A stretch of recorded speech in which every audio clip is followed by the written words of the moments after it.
Você vai entender o Evangelho como você nunca entendeu na tua vida. Se você acha que é difícil ler a Bíblia, fica comigo até o final desse vídeo, acompanha os outros vídeos dessa série, que você vai entender tudo. Bem-vindos a mais um Modelando Jesus. Aqui você vai entender o Evangelho como nunca, vai entender de uma vez por todas o que está escrito na Bíblia e, melhor, aplicar ainda hoje. Bem-vindos ao Modelando Jesus. Hoje nós vamos dar continuidade no Evangelho de Mateus, vamos começar no capítulo 3, do versículo 1 ao 7, e depois a gente segue para o capítulo 4 até o versículo 11. Então leiam aí para ficar mais fácil de entender. Eu vou começar contextualizando o que a gente já viu até agora. O que aconteceu até esse momento na história de Jesus. Até aqui, a gente viu que Jesus nasceu. Já nasceu ele sob a ameaça do rei Herodes.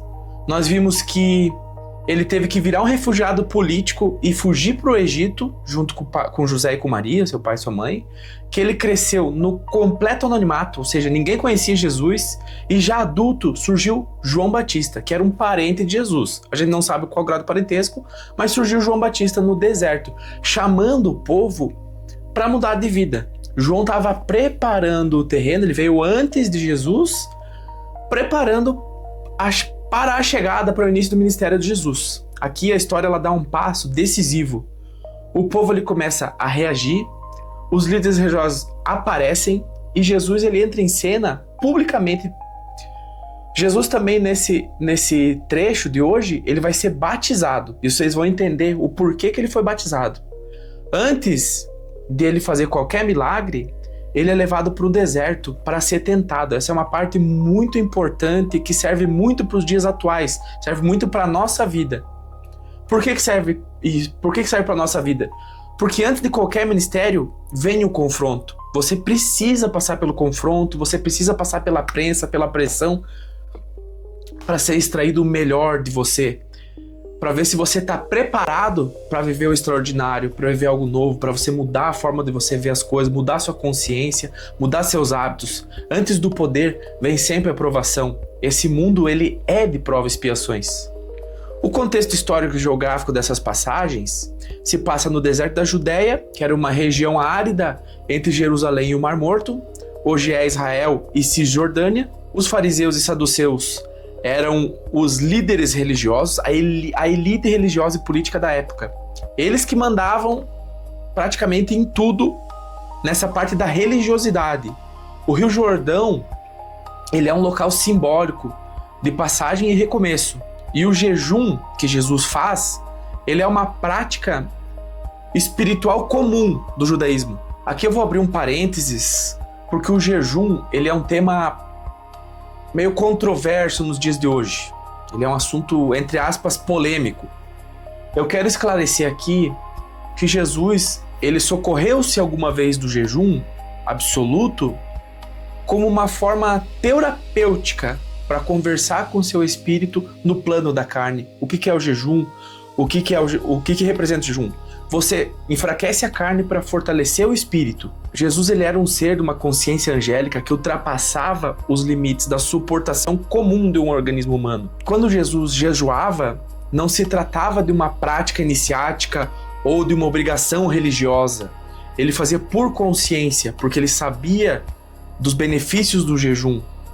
Cientificamente falando, o jejum ele desafoga a circulação sanguínea dos tóxicos produzidos nas trocas químico-físicas da nutrição, ou seja, dos alimentos.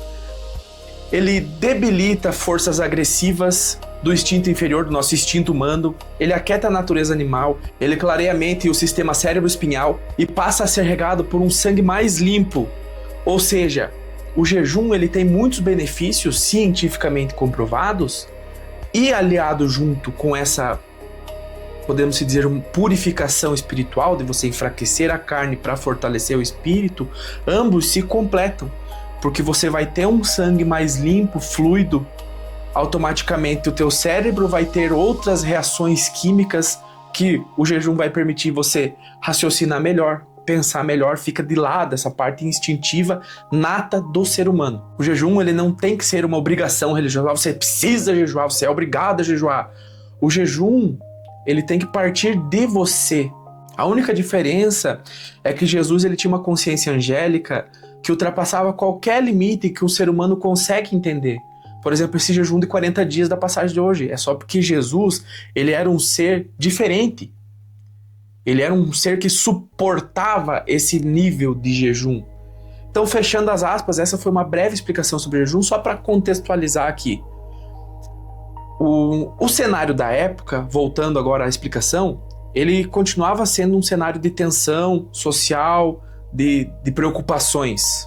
Dando sequência no texto, Mateus no capítulo 3, versículo 7 ao 12, a gente vai ter ali a parte onde João confrontou os religiosos. O que está acontecendo ali? Os fariseus, como eu expliquei no começo ali, e os saduceus, que eram os líderes supremos religiosos, eles vão até o João Batista, mas o João ele não se impressiona com eles. O João não dá muita importância para títulos, para cargos. Inclusive, a primeira coisa que ele fala é raça de víboras, produzam o fruto digno de arrependimento. Ou seja, já chegou batendo neles. O que está por trás disso? O que esses líderes religiosos se incomodavam? E mais para frente nós vamos ver que eles se incomodavam muito, inclusive muito com Jesus. Esses líderes eles tinham um discurso extremamente religioso e impositivo. Eles tinham muito status. O que acontece? Por que o João Batista falou isso para eles? Porque eles tinham tudo isso, mas eles não tinham mudança interior. O João ele desmonta a ideia de que eles tinham, que sou filho de Abraão, estou bem, sou superior. Aqui entra uma parte muito importante que tem que ser aplicada no dia de hoje, que a religião sem transformação não sustenta nada, é só aparências. Ou você muda, ou você vai continuar sendo uma pessoa vazia. Por exemplo, nos dias de hoje, não adianta você frequentar a igreja, falar bonito e continuar tratando mal as pessoas, continuar fazendo fofoca, se importando com a vida dos outros, repetindo padrões, buscar status, em vez de buscar evolução interior. João aqui está dizendo o seguinte: não é o que você diz que crê, é o que a sua vida produz. Não adianta você ir na igreja, ou você orar, ou você glorificar, sendo que no dia a dia você não faz. Um dos objetivos dessa série é isso, é trazer clareza. Não adianta você ser uma coisa por fora, sendo que você é vazio por dentro. A mudança, ela começa de dentro para fora, para depois você exteriorizar. E a mudança, quando ela é interior, a percepção exterior, ela acontece de forma natural. A autoridade, a percepção de autoridade, vem de forma natural e espontânea. Os hábitos que você cultiva no secreto, você com Deus, você consigo mesmo, eles revelam a colheita que você vai ter em público. Basicamente, João está falando que não adianta você ser líder religioso, você pintar e bordar, ter o status que vocês têm, sendo que vocês estão podres por dentro, vocês são vazios por dentro. É basicamente isso que ele está falando. E isso é muito perceptível no dia de hoje. As pessoas que vão na igreja, ou que frequentam outra religião, ou qualquer religião, e não aplicam aquilo, que vão só por aparência, estão lá na igreja só por aparência, para os outros, por mão, ver, olha a roupa, olha, tá lá, que é só por status. E se você tá gostando desse tipo de conteúdo, se você acha que tá te ajudando a entender melhor, eu vou pedir para você se inscrever nesse canal, ativar o sininho de notificação, que vai ajudar a entregar para mais pessoas vão ter clareza, você vai estar ajudando indiretamente mais pessoas a trazer Jesus para mais perto de vocês. Eu vou falar agora sobre o batismo de Jesus, o que isso significa na Bíblia, o que representa. Está no capítulo 3, do versículo 13 até o 17. O que acontece ali? Jesus, ele pede para o João Batista para ser batizado. E o João Batista, ele acha estranho. Inclusive, ele fala assim, eu que preciso ser batizado por você, mestre. Eu que preciso ser batizado por ti. E Jesus responde que convém cumprir toda a justiça. Jesus não precisava ser batizado. Ele fez porque ele queria dar o exemplo. Jesus era um exemplo. É um exemplo. Por isso que o nome da série é Modelando Jesus. Porque nós temos que seguir o mestre, modelar o mestre. Então Jesus, ele é batizado, o céu se abre, o Espírito desce e a voz diz, esse é meu filho amado. Então ele está dando exemplo para todos que estavam ali, mesmo sem ter necessidade de fazer isso.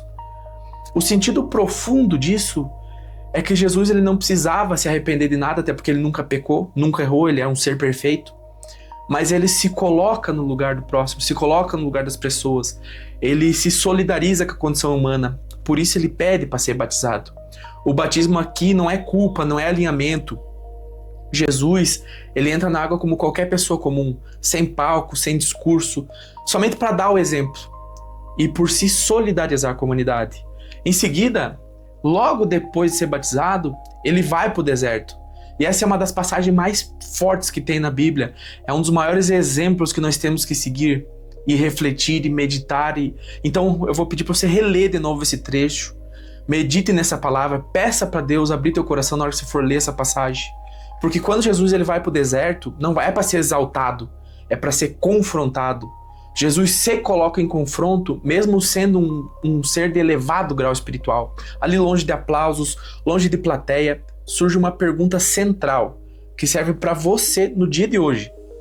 Quem é você quando ninguém está olhando? Quando ninguém está vendo? Quem é você longe das redes sociais?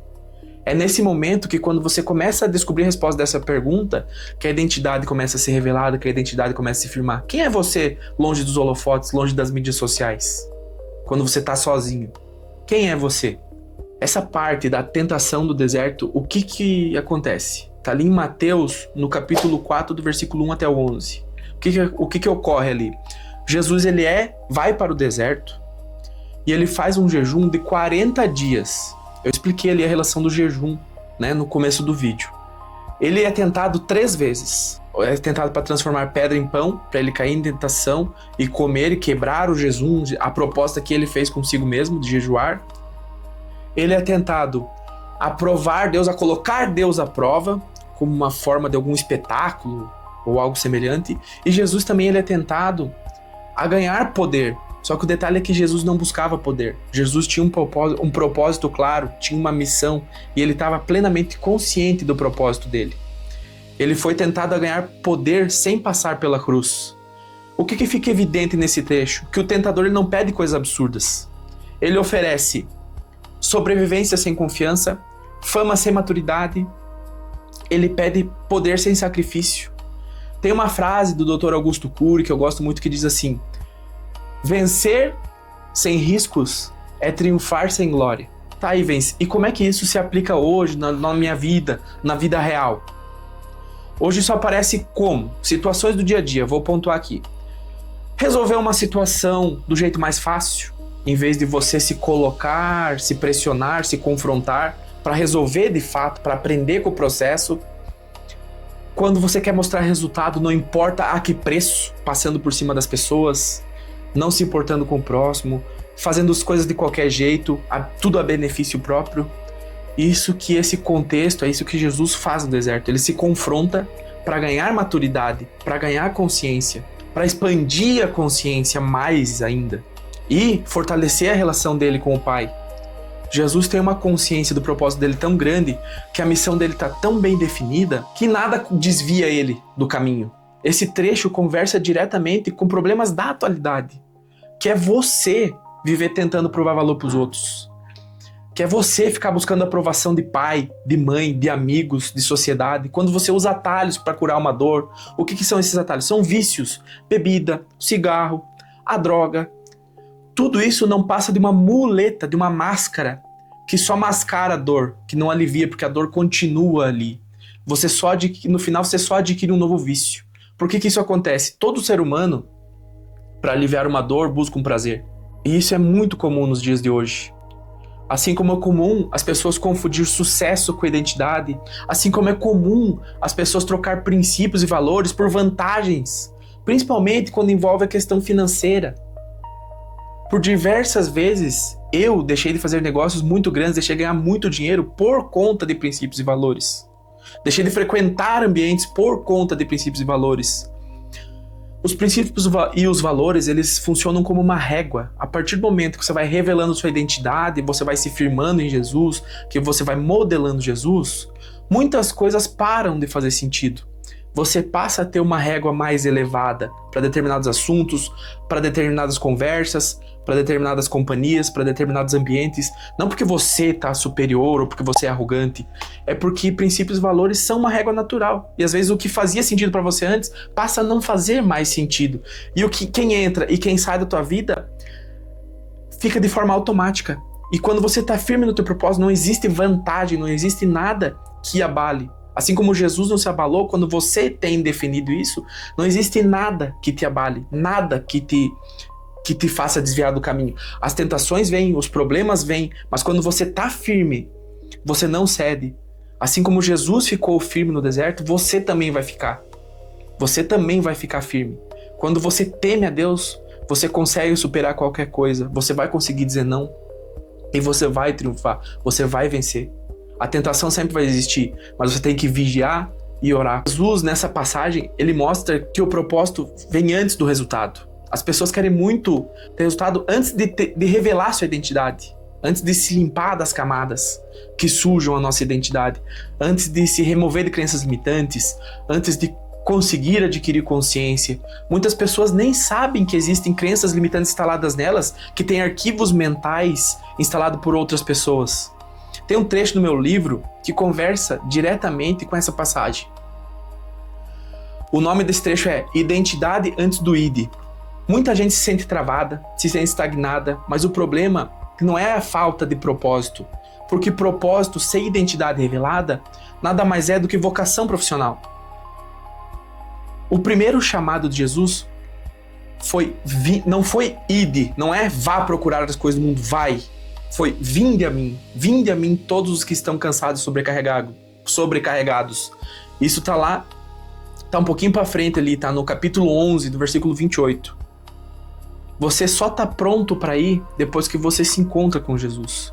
Depois de entender quem você é, depois que Jesus te ajuda a revelar a tua identidade, aí sim você tá preparado para qualquer coisa. Na vida, no âmbito geral da tua vida, profissional, financeiro, relacional. Jesus não cedeu porque o propósito dele estava alinhado. Ele tinha plena consciência da sua identidade, da sua missão. Assim como Jesus, quando você revela a tua identidade, nada pode te parar. A única coisa que vai te parar é o cumprimento da missão para a qual Deus te colocou aqui na Terra para fazer. Diante de todo esse conhecimento, é notório que a consciência pessoal também fortalece a nossa resiliência emocional. E quando a gente começa a entender os nossos sentimentos, a gente deixa de ser refém do impulso e aprende a responder com inteligência e não com reatividade. Jesus foi o ser e é o ser mais inteligente da face da Terra. E por que eu bato tanto na tecla de identidade? Porque quem consegue revelar sua identidade se limpa de crenças limitantes, deixa de ser reativo. Eu, por exemplo, era uma pessoa muito reativa, irritada, briguenta, e eu fui limpando essas camadas que os outros colocaram em mim, expectativas que os outros colocavam em mim. Quando você começa a revelar a tua identidade, você melhora seus relacionamentos. Pois quem conhece a si mesmo tem mais empatia, tem mais presença, tem mais respeito por limites, tem mais consciência de que a sua paz, o seu estado emocional vale ouro e ninguém pode roubar isso de você. Sem esse farol interno, nós nos tornamos como um barco à deriva, empurrado por ondas externas, de expectativas, de medo, de condicionamento, e a gente fica à deriva, sem rumo. Com a identidade revelada, a gente passa a viver com intenção, com propósito, com presença. E é isso que Jesus quer ensinar para nós nessa passagem, é isso que Jesus quer trazer nessa passagem. Jesus aqui, ele está mostrando que a identidade vem antes do resultado, que não vale tudo para dar certo, que você tem que ter consciência, que você tem que ter princípios, que você tem que ter valores. E os princípios e os valores são revelados através de Jesus, através do que é correto, do como tratar o próximo, de como tratar a si mesmo. Fases difíceis, todo mundo passa e todo mundo vai passar, mas isso não valida a incoerência, a ignorância, isso não justifica a falta de ação, a atos desonestos. Na verdade, Jesus está curando isso em nós. Jesus está curando ansiedade por performance, a culpa de não estar pronto, porque nem sempre todo mundo está pronto. Jesus está curando medo de não ser suficiente, porque quando você revela sua identidade, você se torna autossuficiente. Você não depende mais de opinião alheia, você não depende de crítica, de elogio, Por exemplo, pense em alguém que aceita menos do que merece só para não ficar sozinho. Pense em alguém que fica mudando seus valores a todo momento para se encaixar em ambientes, em conversas, que às vezes são tão vazias, tão supérfluas, que não agregam em nada na vida. Pense em alguém que se perde, tentando provar alguma coisa para os outros e deixa de viver aquilo que tem dentro do coração. Pense em alguém que vive cansado de parecer forte para os outros. Talvez você seja essa pessoa que tenta ficar se provando para os outros, tenta ficar parecendo forte para os outros. O deserto não é castigo. O deserto é lugar de alinhamento que todo mundo tem que passar e que todo mundo vai passar. Jesus está te falando o seguinte no dia de hoje: nem tudo que resolve rápido vem de Deus. Nem todo atalho te leva para o destino certo. Antes de agir, antes de você tomar uma atitude, fortaleça quem você é. Converse com Deus, confie em Deus, peça orientação. Em resumo de tudo que a gente falou hoje, João então ele confrontou a religião, confrontou a ser uma pessoa vazio. A gente viu que Jesus se alinha com as pessoas, dando exemplo mesmo sem necessidade, que é o exemplo do batismo. Nós vimos que antes de qualquer ministério, qualquer coisa, vem o deserto. Você precisa se confrontar. Você precisa passar por tentações e não cair em tentação. Você precisa vigiar e orar. A tentação não é sobre maldade, ela é sobre atalhos. Tudo aquilo que é fácil. Por exemplo, hoje em dia, casas de aposta. Quantas vidas têm sido destruídas na esperança, pela promessa de um atalho financeiro, de um retorno financeiro rápido? Nada que é bom é fácil. Tudo que é bom é difícil. Jesus ele escolhe a fidelidade e não a facilidade. Na atividade de hoje, você vai fazer o seguinte: você vai identificar, você vai observar onde que você tem buscado atalhos. Por exemplo, você tenta resolver algo importante de jeito mais fácil, mesmo sabendo que não é o mais correto? Se você está fazendo isso, você pensou nisso, reflita. Pergunte para si mesmo, reflita. Eu estou tentando alimentar só as minhas necessidades imediatas? Eu estou agindo da forma correta? Se eu tomar essa decisão, vai prejudicar alguém? Você não precisa de ninguém responder. Essas respostas vêm de forma natural. Converse com Deus, Ele te ajuda nas respostas. E agora na parte prática, nas próximas 24 horas, você vai escolher uma decisão que priorize coerência, princípio, valor e não pressa. Por exemplo, você pode dizer não para alguma coisa que parece vantajosa, que no fundo você sabe que não está certo. No fundo todos sabem o que é o certo e o que é o errado. O que te tira do eixo, o que faz você dormir com a cabeça tranquila no travesseiro, todo mundo sabe. O exercício de hoje é simples. Quando surgir uma decisão rápida, pergunte primeiro para Deus: isso me fortalece por dentro? Isso prejudica alguém? Isso constrói algo duradouro? Ou só vai resolver agora, no momento, no agora? Então essa foi a atividade de hoje, reflita. Hoje foi um dia de muita informação, mas ao mesmo tempo de muito esclarecimento. E eu acredito que a palavra de hoje, o texto de hoje, gera muita transformação. Mas eu peço para vocês que façam a atividade de fato. Porque motivação, isso aqui não é para ser motivacional. Motivação sem ação, sem a ação no final, não adianta de nada. Eu vou fechar o vídeo de hoje. Se você ficou aqui até agora, se você está fazendo anotações, se você está escrevendo, eu vou pedir também que você compartilhe esse vídeo com alguém que precisa escutar essa palavra de hoje. Alguém que está passando por o seu deserto. Compartilhe essa mensagem, vai ajudar você, vai ajudar a pessoa que você ama. E eu vou encerrar o vídeo de hoje, eu vou fechar o vídeo dizendo que antes de mudar o mundo, Jesus enfrentou o deserto e venceu não com poder, mas com fidelidade.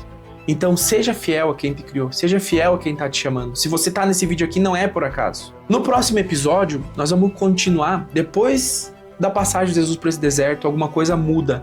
Jesus não sai correndo para provar nada. Ele começa chamando pessoas comuns, ou seja, vai iniciar a parte do discipulado, onde ele vai começar a chamar os discípulos. Ele vai inaugurar um jeito novo de viver, totalmente diferente, disruptivo, atípico da época, da região, dos costumes. E no próximo episódio, o caminho começa a ser compartilhado. Então não perca, até o próximo episódio e fiquem com Deus.